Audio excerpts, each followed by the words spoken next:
আমাদের গ্রামে আজ বিষ্ণু শ্রী শ্রী শিব দেবতার মন্দির প্রতিষ্ঠা অনুষ্ঠান হলো। এর মোটামুটি বাজেট প্রায় 35 লাখের মতো।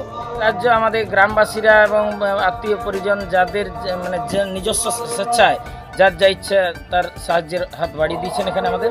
তাছাড়া আমাদের গ্রামের যা যা অবস্থা বন আছে, আমাদের পুকুর আছে, এরকমভাবে আমরা মন্দিরে নির্মাণ করতে পেরেছি।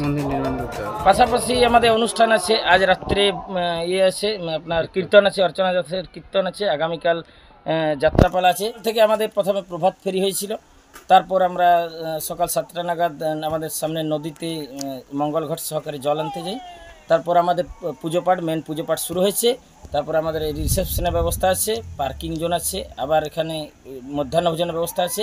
প্রায় মোটামুটি 5000 জনের মতো আমাদের মধ্যাহ্ন ভোজনের ব্যবস্থা আছে। আমার নাম হচ্ছে সৌমেন পতি, বাড়ি এখানে প্রতিডাঙ্গা গ্রামে আমার বাড়ি।